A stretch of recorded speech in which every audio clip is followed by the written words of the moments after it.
Good morning, everyone. Good morning. Nice to see you, as always. So, the story of Joseph is one that is dear to my heart because as the child of parents late in life when I was born, his story sort of makes an impact on me. I had two older sisters. One is 10 years older than I, who passed of ovarian cancer last year or a couple years ago now. And then my other sister is 8 years older than I. So, being the child of parents later in life is a kind way to say that I was unexpected. And my mother made that very clear that I was a surprise, and initially not a pleasant surprise. She was not really pleased to be pregnant late in life, and now being a parent, raising children later in life, I can see why. However, I must have grown on her, or I guess you could say literally in her, but at some point she decided, this is my favorite child. It became really clear, right? My two older sisters, I was almost like an only child. Or I was a child with three mothers, right? I had my older sisters, they say the reason I am so bow-legged, and you can see that I am very bow-legged, is because my feet never actually hit the ground when I was a child, because my sisters or my mother were always carrying me, and my legs were wrapped around them, and so they permanently grew that way. So I had three moms, and I was definitely spoiled. But it became clear as my sisters lived a rather rebellious life, and mother needed a counselor early on, that became my role. And that has a lot to do with why I went into ministry, because I became a counselor in first grade. And mother and I would kneel down at the end of the bed every night. We would say our prayers together, and then I would listen, sometimes for up to 2 hours before going to bed. She had a lot on her mind. She had a husband who worked a lot and was not emotionally available to her for this sort of chats. So that formed my early life and had a lot to do with probably why I ended up in ministry, because I began listening at a very early age.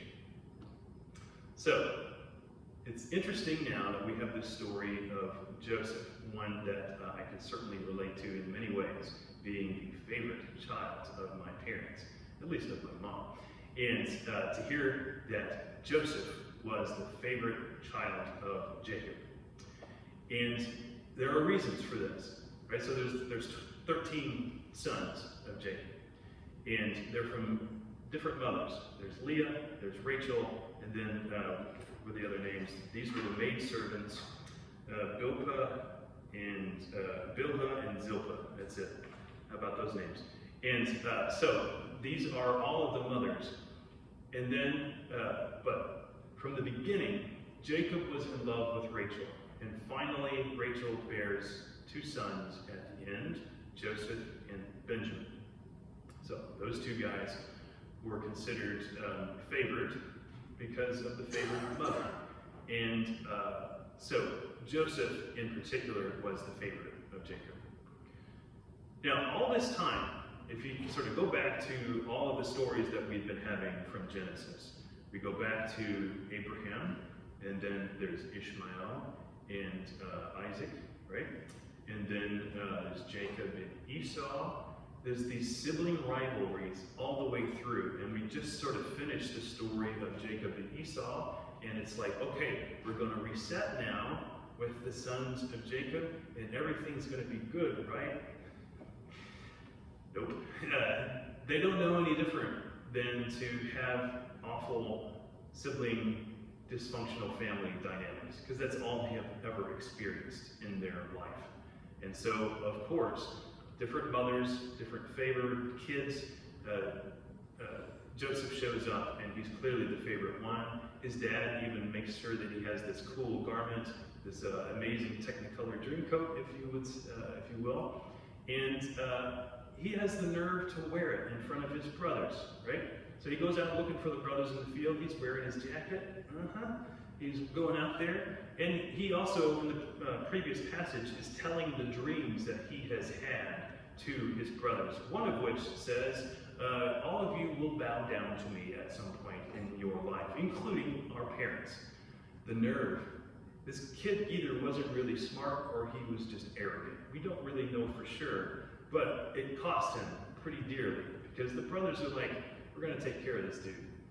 We have been watching Malcolm in the Middle at home, and these brother dynamics of beating on each other were certainly coming to mind as I was reading through these passages, because that's certainly a big part of Malcolm in the Middle. But in this case, it's the young kid that's going to get beat up. So they beat him up, they throw him in a pit. The older brother gets kind of guilty about it. So he's going to go back and rescue his brother because he feels kind of bad that they beat him up and threw him in a hole in the ground. So he goes back, but the other brothers have sold him into slavery. Whoops. So now we are setting the stage for the people of the Israelites in their time in Egypt. This is where it starts, right? That whole bit of Exodus and Moses liberating his people begins now, because Joseph is sold into Egypt, and that's where the story will continue. I don't want to resolve the story because that happens next week, and so we'll stay tuned to be continued for the resolution of Joseph's story, and it's a great resolution. And if you don't, if you want to see this on film, Joseph and the Amazing Technicolor Dreamcoat is so much fun. The music is wonderful, and it is a great production. So if you want a preview of what next week is going to be like, you can certainly watch the movie. But at this point, we just have a really dysfunctional family who have sold their brother into slavery, and that's not cool at all. But it's clear that they have no other way to know how to function, because every generation from Abraham, passing on this promise of this mighty nation that will come from God, all they have known is competition and favoritism. And here we are with Joseph being sold into slavery and kind of being a jerk to his brothers. How does this relate to the gospel passage today? It seemingly isn't at all. We have Jesus showing up after he has sent the disciples away because he is tired of being around people. This is what happens. Jesus is tired of being with the crowd. He literally says, get in a boat and go away from me. He sends them in a boat. He goes up to a mountain to be by himself, and he is praying when the weather turns bad, and he realizes all of his buddies are in a boat in the ocean, and that they might die from the storm. So he shows up, he goes and he pursues his apostles, walking upon the water, and then saves them from the storm. After Peter, of course, says, hey, that's a cool trick. Can you teach me how to do that? And he actually does it for a couple of seconds before he falls into the water. But I think there's more to the story than Peter's lack of faith, which is certainly its own lesson. There are many clues in the passage that show you that this is clearly the Son of God, which is the confession at the end of the passage. He is walking upon the waters, and he says, fear not, it is I. Or, in better translation, is fear not, I am, which comes in Scripture so many times. And that declaration, I am, is not simply a declaration that he exists, but he is referring to himself as God. Yahweh means I am. And so it is the very name of God that he is using for himself at that moment. If you look back all the way to the beginning of Genesis, we have the image of God hovering over the water, his spirit, his breath hovering over the water. In the book of Job, we have the end of Job. Job is being questioned by God, and God says, I am the only one who has stood upon the waters.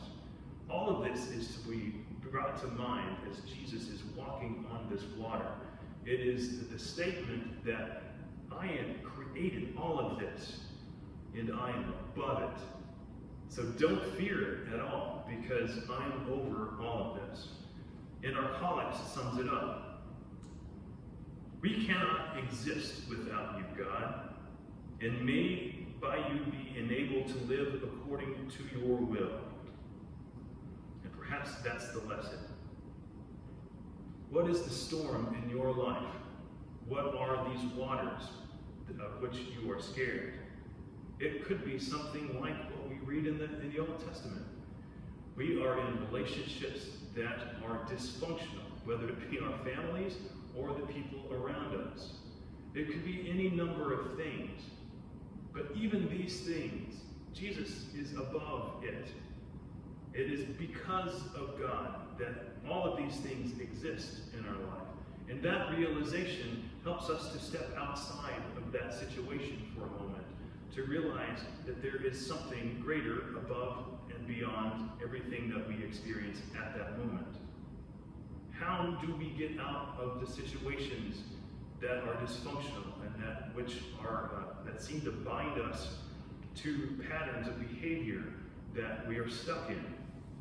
Well, for Joseph, it was to get out of town, to be shipped out to Egypt, to reset, to get away from the problem. And that will often help us.